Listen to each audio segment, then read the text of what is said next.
Gusto mo rin ba ng ganitong klaseng sound sa iyong messenger? Kapag may nag-message sa iyo o nag-chat, ay meron kang ringtone na madidinig gaya nito. Ang chismosa naming kapitbahay!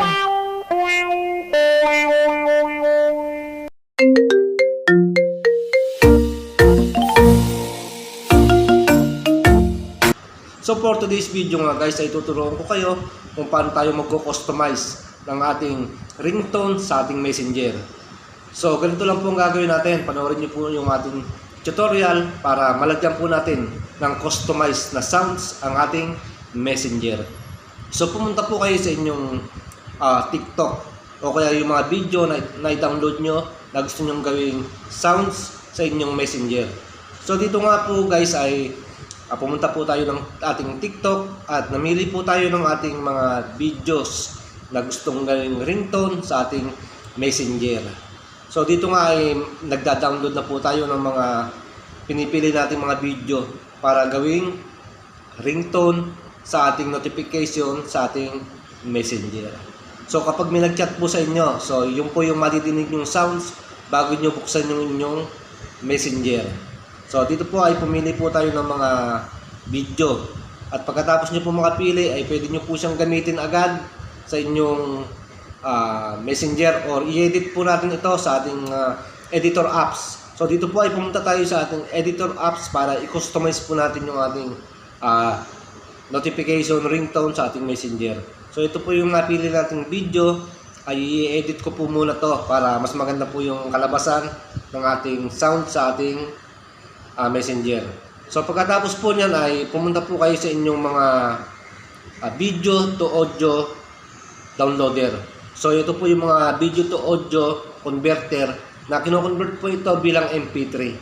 So mamili na lang po kayo sa Play Store kung ano po yung gagamitin yung apps para ma-convert po yung inyong video to MP3. So dito po ay nakapili na po tayo ng ating gagamiting video to MP3 para sa ating messenger notification. So kapag may nag-chat po, yun po yung ating madidinig. So ito po ay itap mo lang po yung format, yung MP3 at pindutin nyo lang po yung convert para ito po ay ma-convert bilang isang MP3 at magamit natin sa ating messenger. So pumunta na po tayo ng ating files. So sa audio file po ay hanapin nyo po yung ating ginawang MP3, yung galing sa video na i-convert natin bilang MP3.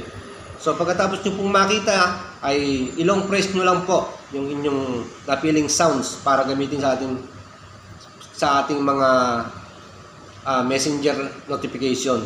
So scroll down nyo lang po, hanapin nyo lang po rito yung notification para gamitin po natin. So ito po ay nakapili na po tayo na ringtone, i-copy lang po natin yan. So pagkatapos po nyan ay pumunta po tayo sa ating messenger.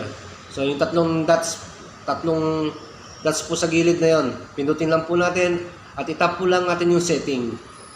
At scroll up lang po natin. So hanapin lang po natin dito yung notification and sounds. So dito po ay makikita po natin itong customize notification. So pindutin nyo lang po yung customize notification at lalabas na po dyan yung sound. So itap nyo lang po yung sound. At pagkatapos po ay hanapin nyo lang po yung gagamitin natin na MP3. So yung po mga may pula po na yan, yan po yung customize natin na ginawa na ringtone o notification.